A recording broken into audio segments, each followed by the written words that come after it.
भागलपुर जिला के नवगछिया अनुमंडल के गोपालपुर इस्माइलपुर बिंद टोली बांध पर लगातार खतरा मंडरा रहा है। बार बार इस बांध का बड़ा हिस्सा कटकर गंगा में समा जा रहा है। हालांकि जल संसाधन विभाग उसे तुरंत गति से दुरुस्त करा रही है। कल रात इस बांध के स्पर संख्या 7 और 8 के बीच डाउन स्ट्रीम में 120 मीटर के हिस्से में कटाव हुआ और बड़ा हिस्सा गंगा में समा गया। इसके बाद अधिकारी और इंजीनियर हरकत में आए और फिर लगातार कटाव रोधी कार्य जारी है। बांध को टूटने से तो बचा लिया गया है। कितना बजे बांध कटने का जो है सूचना मिला आप लोग को? फिर हम लोगों को 10 बजे के बीच में हम लोगों को मिला। ठीक, उसके बाद पूरा ग्रामीण एकता होके हम लोग सब वहाँ से आए। आने के बाद ग्रामीण और यहाँ विभागीय जितना भी था, बारिश का टाइम था, काम हो रहा था।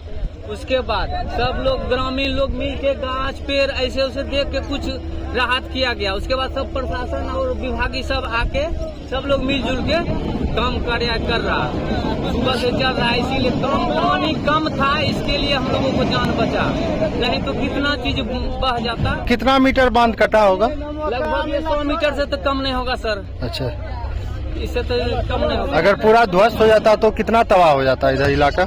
बहुत तबाह हो जाता सर। ये वीरनगर का पूरा बच्चा गांव कुछ नहीं निकल पाता। वीरनगर पूरा बांध ऊपर तक पानी, लेकिन कम पानी की वजह से हम लोगों को जान बच गया। जिला प्रशासन सहयोग कर रही है? कुछ नहीं आने वाला है यहाँ, पानी देने वाला चाहिए। ये घटना हुआ है?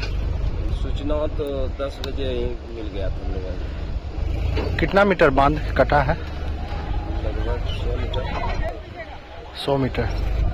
कार्य कितने बजे शुरू हो गया? तो जिस टाइम कटाव लगा उसी टाइम से हम लोग भी लगे हुए हैं। उसके बाद लेबर मजदूर जो भी है, गाछ पेड़ सब का केस चल रहा है। मेरे साथ थाना प्रभारी रात पर मौजूदगी में काम करवाया। अभी तो जोरों पर काम चल रहा है। पानी का तो जल स्तर घट रहा है। हाँ, पानी का जल स्तर घट रहा है, हल्का फुल्का पानी बढ़ा है, लेकिन पिछला साल भी पानी घटने के ही क्रम में कटा हुआ था और अभी भी जो हुआ है कटाव के ही क्रम में। कौन सा जगह पर ही कटा हुआ? ये 7 और 8 के बीच में, 6 और 7 के बीच। नहीं 7, 8 और 8 सही है। 7, 8 के बीच में वीरनगर से आगे जहाँ की मछली आड़त था, उसी जगह मछली का जो आड़त था सब कट गया। कुछ घर भी नहीं, घर उर तो नहीं था इस जगह, तो सिर्फ मछली आड़त था, चदरा का बना हुआ था। उसमें व्यापारी लोग अपना जीवन यापन कर रहे थे, जो विलीन हो गया। बाकी घर द्वार तो सब सुरक्षित है। जिला प्रशासन के द्वारा तुरंत एक्शन लिया गया? हाँ, तुरंत एक्शन लिया गया और रात से ही एसपी साहब, एसडीओ साहब सब एकदम मौजूदगी में काम चल रहा है। कुछ ही दिनों पहले गंगा के बढ़ते जलस्तर के दौरान इसी बांध का स्पर संख्या 8 और 9 के बीच का बड़ा हिस्सा ध्वस्त हुआ था और पिछले साल स्पर संख्या 7 और 8 के बीच का हिस्सा पूरी तरह से कट गया था, जिसके बाद लाखों की आबादी प्रभावित हुई थी। करोड़ों का नुकसान हुआ था। इसके बाद बिहार सरकार ने 35 करोड़ से अधिक की लागत से इसी हिस्से पर फ्लड फाइटिंग का काम करवाया था। लेकिन विभाग पर सवाल भी है कि जिस बांध पर करोड़ों खर्च होते हैं, बावजूद इसके ये बार बार कटकर गंगा में विलीन कैसे हो रहा है? एक्चुअली गंगा नदी का जो है वो कटाव जो है स्पर संख्या 7 के डाउन स्ट्रीम से जो है शुरू हुआ और उसके बाद से हमारा 120 मीटर के लेंथ में जो है एम्बैंकमेंट पे जो है इरोजन हो गया।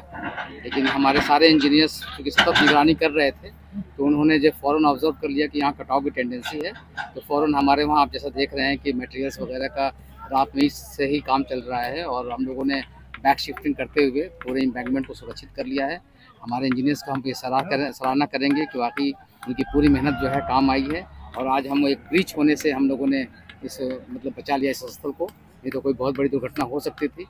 तो रात से काम जारी है। ये रात से कंटिन्यूअस काम जारी है। जिस वक्त सूचना मिली 11 बजे के करीब में, उसी वक्त से लगातार काम लोग कर रहे हैं और अभी स्थल पूर्णता सुरक्षित है। जलस्तर अभी सर घट रहा है। जलस्तर तो घट रहा है अभी यहाँ पे तो। हाँ, ये एक्चुअली जब जलस्तर नीचे जाता है ना, उस वक्त भी कटाव की टेंडेंसी बनी रहती है, तो वैसे स्थिति में जो है कटाव होता है। अभी पूरी तरह से बचा लिया। अभी तो पूरी तरह से बचा लिया गया है, सेफ है एकदम बिल्कुल। अधिकारी तो दलील दे देते हैं, लेकिन पैसे जो पानी में बह रहे हैं उसका हिसाब कौन करेगा? भागलपुर से अंजनी कुमार कश्यप की रिपोर्ट। हमसे जुड़े रहने के लिए हमारे YouTube चैनल को सब्सक्राइब करें और नई वीडियो की नोटिफिकेशन के लिए बेल आइकॉन को दबाएं।